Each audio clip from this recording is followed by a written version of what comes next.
کور پسې خپای کور ته تلل غواړي؟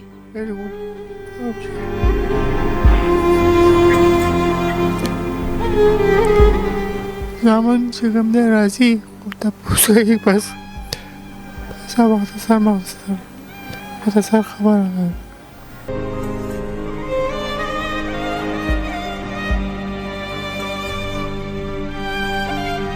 یہ مجھے بتا دیں کیونکہ یہ بچے جو ہے میں یہاں پہ نوٹ کرو بہت محبت کرنے والے ہیں، بہت پیار کرنے والے، لیکن کبھی کبھی زیادہ تنگ بھی کرتے، تو آپ اس کو کس طرح ٹیکل کرتی ہیں؟ بس جیسے اپنے بچوں کو مطلب ان کو غصہ بھی کریں گے تو بس ان کو کیا سمجھ آئے گا، غصہ بھی کریں گے تو بس جیسے اپنے بچوں کی کیئر کرتے ویسے ان کی ہم کرتے ہیں.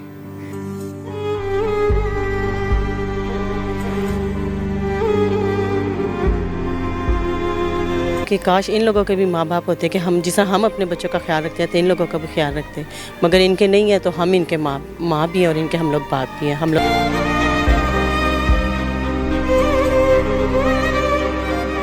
جن کے ساتھ کام کریں وہ اینجلز ہیں، یہ اتنے معصوم ہیں کہ کوئی اینجل ہی اتنا معصوم ہو سکتا ہے جتنے ہم نے ان کو تو اس لیے میں نے یہ سوچا کہ ہم اس کا نام ہی اینجلز ہوم رکھتے ہیں.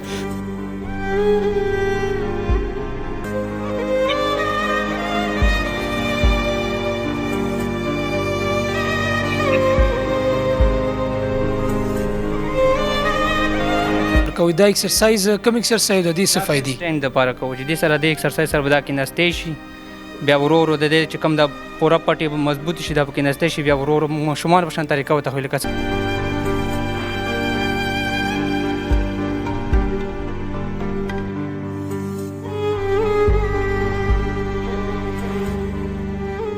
السلام علیکم. سوچ بدل کې د خلکو نه خپل د پرشتو په کور کې موجود یم. تاسو به خیران یې چې د پرشتو کور په خیبر پښتونخوا په ځمکه چته راټوکېدلی دی یا اساس کړی شوی دی. دا انجل ہوم دی جی، او انجل ہوم کې چې کوم دی کوم سپیشل پرسن دي پای کې ماشومان، تورسرې، ځوانان، بوډاګان هغې ټولو باقاعده دلته رجسټریشن کیږي او د ژوند بنیادي سهولیات ورته ورکړی کیږي، ورسره د هغې ټریټمنټ هم کیږي او د فیملی په شانت کې هغې ته یو انوایرمنټ ورکړی شوی دی. انجل ہوم آغاز کله وشو، مقاصد څه و، فنډینګ د کوم ځای نه راځي، څومره بچیان یا بچی چې کوم دی په دې کې ورسره دي، ټول ډیټیل دلته پروگرام کې ایکدم. میڈم سب سے پہلے تو ناظرین کے ساتھ مختصر اپنا تعارف کر لیں. میرا نام سدھا اختر ہے اور ہم ادھر کیئر ٹیکر ہیں.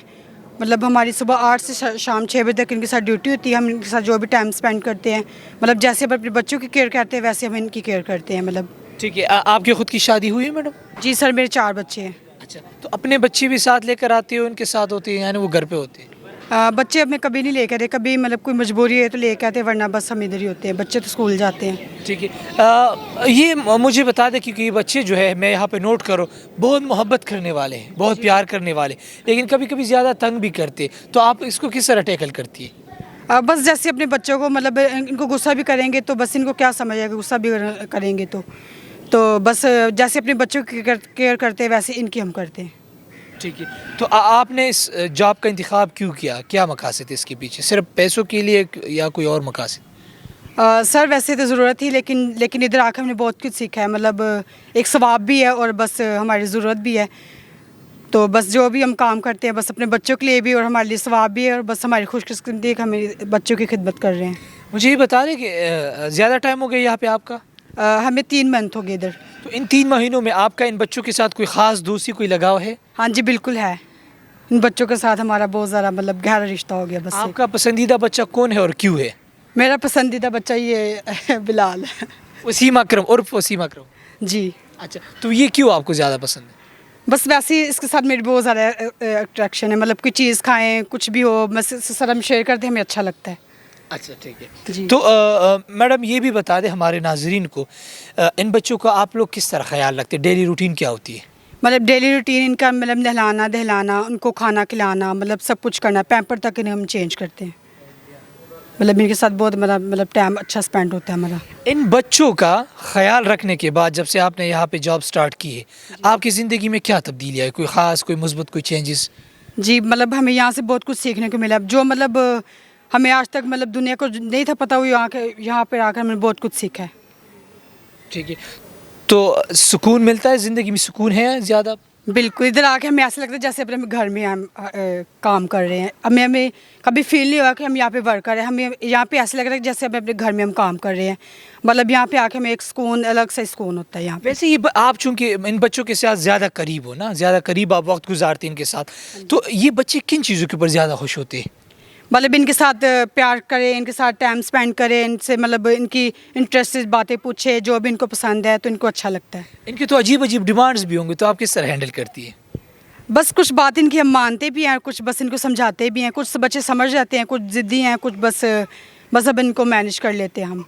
अच्छा मैडम, मुख्तसरन तारुफ कर ले हमारे नाज़रीन के साथ. जी अस्सलाम वालेकुम जी, मेरा नाम सदफ़ है. इंजन होम में मैं इन बच्चों की केयर अच्छी वो हम लोग करते हैं. काम करने के लिए हम आते हैं सुबह 6 बजे से 8 बजे तक हम लोग का टाइम है. फिर दूसरे टाइम पे दूसरी खाला आ जाती है, वो इनकी ख्याल रखती है. रात इनके पास होती है, इनके पैम्पर, इनके दूध, इनको सब उनका काम होता है. फिर हम लोग आते हैं तो फिर हमारी शिफ्ट हो जाती है. हम 3 खालाएँ हैं जो यहाँ काम करती हैं. अच्छा मैडम ये बता दें, आप कितने टाइम से यहाँ पे काम कर रहे हैं? मुझे अभी 15 दिन हुए हैं कि मैं यहाँ काम कर रही हूँ सर. ठीक है, तो इन बच्चों को जब आप देखती हो, आपके दिल में क्या सवालात आते हैं, एहसासात क्या होती जब आप इनके साथ टाइम गुजारती हो? जी इनके साथ ये साथ हम लोग करते हैं कि काश इन लोगों के भी माँ बाप होते कि हम जिस हम अपने बच्चों का ख्याल रखते हैं तो इन लोगों का भी ख्याल रखते हैं. मगर इनके नहीं है तो हम इनके माँ भी हैं और इनके हम लोग बाप भी हैं. हम लोग अपने बच्चों की तरह इन लोगों का ख्याल रखते इन हैं. बच्चों को हैंडल करना, इनको सिखाना, उनको अच्छी तरीके से ट्रीट करना मुश्किल होता है? नहीं, कोई मुश्किल नहीं है. कोई समझ है ना तो कोई मुश्किल नहीं है. जॉब तो बहुत जगह पे हम लोगों को मिलती है, मगर इस इदारे में कोई करे कि पता लगे कि हाँ भाई इन बच्चों का भी ख्याल रखने वाला कोई है. गुलाली अदारा तू सुनम दे रकम से ताल्लुक साथी زغو درم راغلی مدل لګیو نوم می بلال له. نو استا مشران وی استادان دی چې دا زموږ وسیم اکرم دی. وسیم اکرم څوک دی؟ وسک زیم غنا وسیم اکرم دی خو ته کرکټر کنه؟ او کرکټي څومره ټایم نه کرکټ ګوري؟ دا پہلے کی را سرور میں موبائل غسته و مالا بس هغه کې می کو تو بس نور موبایلو کې می هم کو تو او بیا دلته کې هم می هم کو تو. او نه نو وسیم اکرم خو د 90s د والد سے بدی خوخي وسو خلک پرې دی یادې دا نور ځوانان کرکټر سي راغلي. ستا په وسیم اکرم څنګه خوښ شي؟ زه په دې نه پوهیږم. هغه بالینګ دی خوښ دی. بالینګ یې خوښ دی زمونږ. او دا ته وایا وسیم اکرم څومره ټیم دی دلته شو په دې انجل هوم کې؟ دلته می 15 میاشتې وشوې. او خوشحالي دلته؟ او خوشاله یم. ټیک نو دا ته وایي څه سہولیات دي دلته کې تاسو سره؟ دلته کې مونږ سره کتاب او سکول او هر څه کپړو مپړو هر څه سیستم زمونږ برابر وي. او کور ته ځې؟ کور ته یادېږي؟ او کور هر سره د یادېږي، دلته راپسې راځي. خو کور ته مې زړه داسې نشته، دلته خوشحاله یو. دلته ډېر خوشحاله او تعالی خو ماشاءالله باقاعده سیکل هم دلې درکړی ګاډی؟ چیرې راکړلی ماشاءالله. ټیک نو دا ته وایي دلته کې ملګري دي په ځان سره ساس کړي که نه؟ او دا مې هم ملګري دي، نور هم دي. او څه اکټیویټیز یې څه گپ شپ لګوئ؟ د ورځې روټین هم څه کوئ تاسو؟ بس مړه یو خوا لاړ شو بل خوا، کله کرکټ کوو، کله سبق یادو، کله یو څه کوو، کله بل څه کوو، کله سکرین ته ناست یو. مطلب په دنیا کې دې مزې وکړئ؟ مزې هم وکړې شو. نو دا ته ووایه وسیم اکرمه، کله ناکله په دې خپل وجود باندې خفګان دله درځي، مطلب په دې خپل پیدایش باندې؟ او اکثر راځي. کوم وخت کې داسې خفه کېږي؟ مسخوتن ټیم کې. هغې څه وجې ځان ته دې خیال شي څه د ټیم کې چې خفه شي؟ او ځان ته م خیال شي، ځان ته م خیال شي. بس پهله کې ضرور وم دا راته ډاکټر غلط ستن والوه. د څه ستن ورته وایي؟ دا زما په خېټه دړو هغه د تبې ستن والوه. دا اوس زمونږ د صحت ډاکټرانو یو نوې کارنامه ده. د غریب په خېټه باندې دړ دی او د تبې ستنې ولوالې ده. نو هغې دا کوم ځای کې خپل کلي کې بر کلي کې دیر کې راته واله. نو بیا هم څه وکړه ډاکټر سره؟ هغه هم بس رپورټ مپورټ هم یې کړی و. بس بیا زما پلار نه پرېښو، خو ماما مې بیا روغ و. ګلالي عمر دې څومره دی؟ 15 سال شو کار. 15 سال عمر دی. ټیک بس بالکل اخره کې راته د ووایه پړه باندې د ارمان څه دی؟ اړه باندې ارمان چې بس تعلیم پوره کړو، روغ شو بس اخره. صحیح شو، الله دې له روغ صحت درکړي. بابا جان دا راته ووایه د کوم ځای تعلق ساتي؟ سید آباد پیښور. او د انجل هوم کې څومره ټایم نه دلته تقریبا یو نیم کال شو، یو نیم کال ته مو شو. چا راوستې دلته زامنو راوستم، زامنو. دا ولې زموږ پښتانه خو مشران مو خو د کور کې چې کوم دی د جنت غونته کې مقام ولا ورکو بس هغې دلته راوستم، دلته راوستم دلته به ښه. څو زامن دي ستا 3 زامن دي، شکر 3 زامن دي، شکر الحمدلله. زما زامن دي خو بس هغې ویلي چې داسې شل دی ما یې ښه، زه ما داسې شل نه کوم. بله خبره یې کوله چې یاره ته به څه کوې ما زه به دا کوم. دا ډیپټي به کوم. نه نو دې زامنو ستا د سپینو سپینو ډکو ته هم نه کتل چې دلته یې داخلولې کور کې هم ځای نه و؟ نه زمونږ دغه ماحول خراب شي، ماحول زما د بچو خراب و، او بس هغه وایي چې خیر ته هم څه بس ښه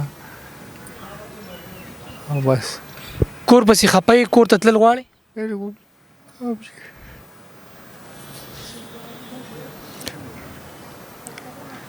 زامن چې کوم دی راځي خو تپوس کوي بس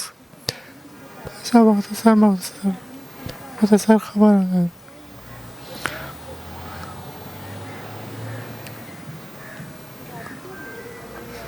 زما په یو تپوس باندې او د کور یادولو په دغه باندې سترګو کې د اوښکې رالې ولې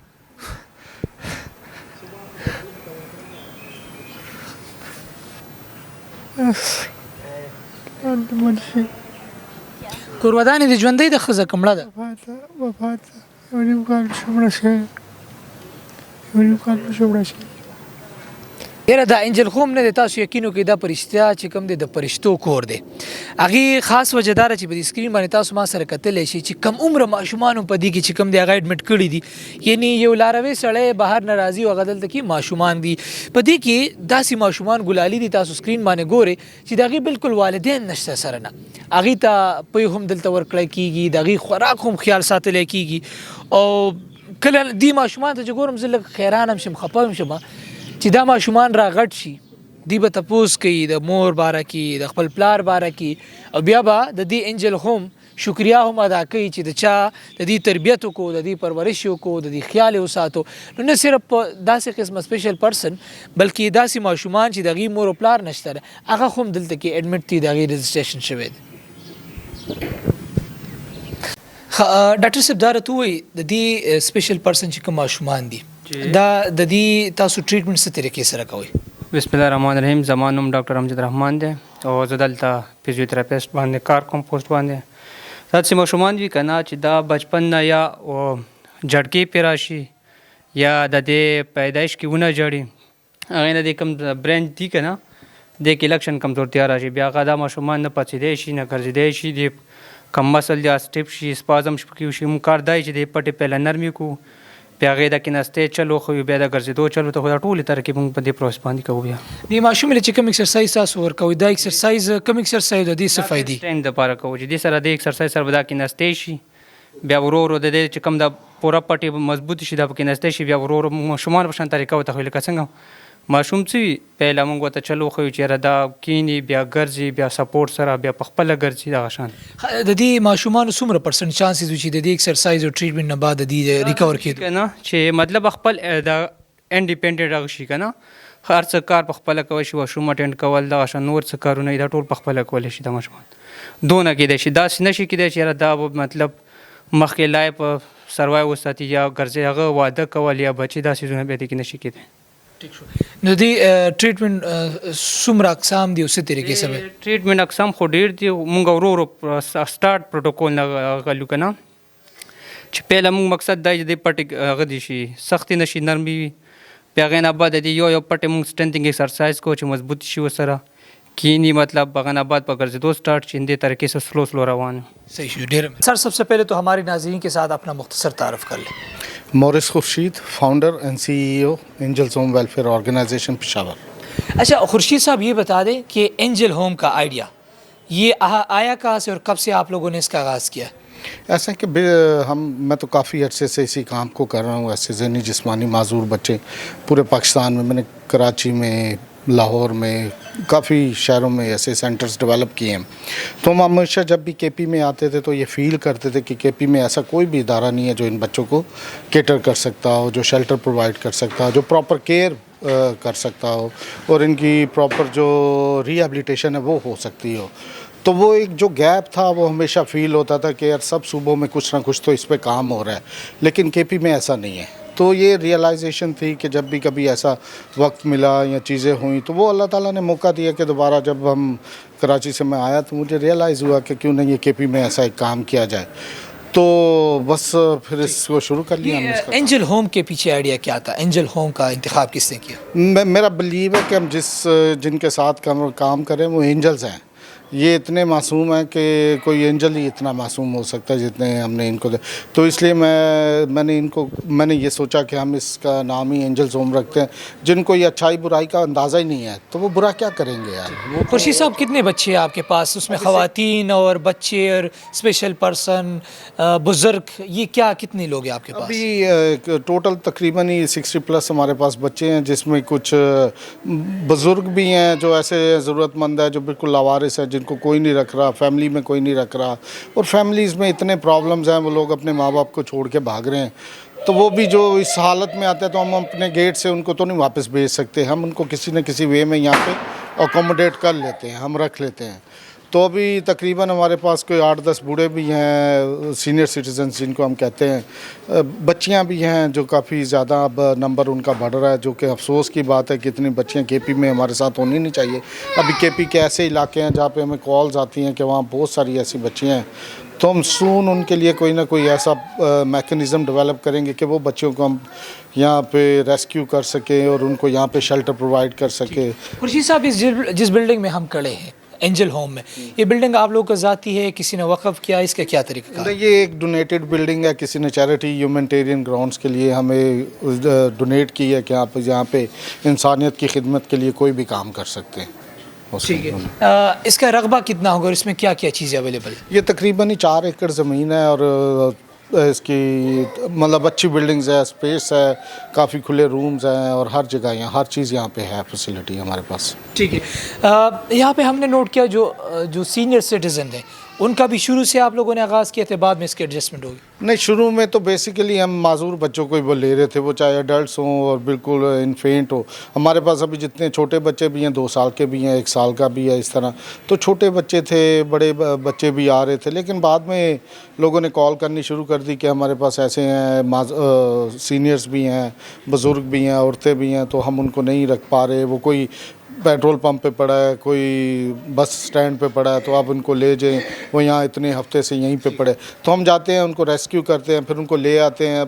कम से कम उनको हमने शेल्टर प्रोवाइड किया हुआ है, अच्छा फूड देते हैं, अच्छी अकोमोडेशंस दे रहे हैं, और जो कुछ हम उनकी एक्टिविटीज़ में उनको एंगेज कर सकते हैं वो तो हम कर रहे हैं। ठीक है। खुर्शीद साहब, इन बच्चों का मेडिकल ट्रीटमेंट भी होता है, क्या इनकी ठीक होने की चांसेस भी है यहाँ पे? देखिए, ज़्यादातर तो इन बच्चों के जो चूँकि बर्थ ऐसे हैं, चांसेस बहुत कम है कि इनको ठीक रिकवरी कुछ हो जाती है, उनको एक आम एक्टिविटी में हम एंगेज कर लेते हैं, लेकिन ये है कि आप फुली 100% ये नहीं कह सकते कि वो रिकवर्ड हो सकते हैं, तो ये नहीं होता, ये चांसेस कम होते हैं। तो इनके डेली रूटीन क्या होती है यहाँ पे? डेली तो ये है कि मॉर्निंग में इनके स्टार्ट हो जाता है तकरीबन नाश्ते से, नाश्ते के बाद फिर इनके बाथिंग है, इनको वो वॉश करना, इनको धुलाना, नहाना, फिर उसके बाद रूम्स की सारी सफाई करना, फिर दोबारा इनको हर किसी की जो एक्टिविटी प्लान है, किसी को स्पेशल स्कूल जाना है वहाँ है, किसी को फिजियो के लिए जाना है, किसी को ओटी के लिए जाना है, किसी को गार्डनिंग के लिए जाना है, मतलब इनको एंगेज किया होता है हमने। तो हर बच्चा अपनी एक्टिविटीज़ के लिए चले जाता है, उस दौरान हमारे वर्कर्स अपने दूसरे कामों में एंगेज हो जाते हैं। इस एंजल होम में कहाँ से बच्चे ज़्यादा एडमिटेड है? ये तो पूरे केपी से आ रहे हैं। अब तो हमारे पास पिंडी से भी कॉल आ रही हैं, इस्लामाबाद से भी आते हैं। हम तो केपी केटर कर लें ज़्यादा, जो कि केपी में सबसे ज़्यादा नहीं, आदाद शुमार की बेस पे एस्टिमेटली कितने? केपी सबसे ज़्यादा है। केपी में कहाँ से? पेशावर से, सवा दीर कहाँ से ज़्यादा लोग अंदाज़तन? केपी के जो पेशावर के जो बाहर के इलाके हैं, जैसे दीर है, मंगोरा है, कोहाट है, इस तरह के जितने मानसेरा है और फाटा के एरियाज़ हैं, उन जगहों से में ज़्यादा कॉल्स आती ठीक है। है। खुर्शीद साहब, ये बता दें एंजल होम में ऐसी क्या ख़ास बात है जो पख्तूनख्वा के बाकी डिसेबल होम्स में नहीं है?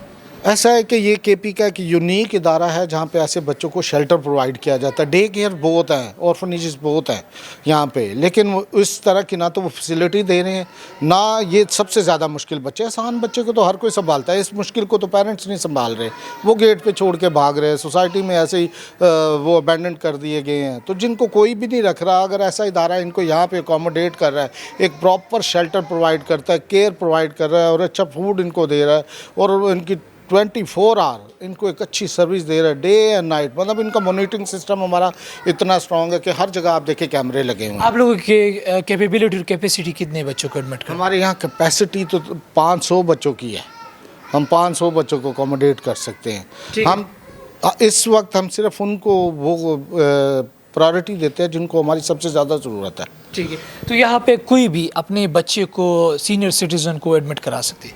ज़रूर, लेकिन इट डिपेंड्स कि वो हमारे क्राइटेरिया को पूरा कर सकता हो। ये ना हो कि हम फैमिलीज़ के बच्चों को यहाँ केटर आपकी क्राइटेरिया क्या है? क्राइटेरिया ये है कि वो बच्चे जो लावारिस हैं, यतीम हैं, जो डिज़र्विंग है, वो डिज़र्विंग जो है ना, वो हमारा क्राइटेरिया है कि जिनको ये शेल्टर चाहिए, जिनको ये डिजर्विंग की डिफिनीशन क्या है? डिज़र्विंग में ये है कि जिनको कोई नहीं मैनेज कर पा सकता, सोसाइटी में उनके लिए कोई जगह नहीं है, क्योंकि ये तो रिफ्यूज्ड है, रिजेक्टेड है बाय द सोसाइटी। तो हम क्यों ना इनको ये वाली सारी चीज़ें एक्सेप्टेंस दें और क्यों ना रिस्पेक्ट इनको ये वाली दें। खुर्शीद साहब, टुवर्ड द एंड सुकून मिलता है इन बच्चों का ख्याल रखते हुए? क्यों नहीं, यही तो सुकून है यार, ये तो सब कुछ है। आप जब रहते ही एंजल्स में तो सुकून क्यों नहीं होगा आपको? यही काम कर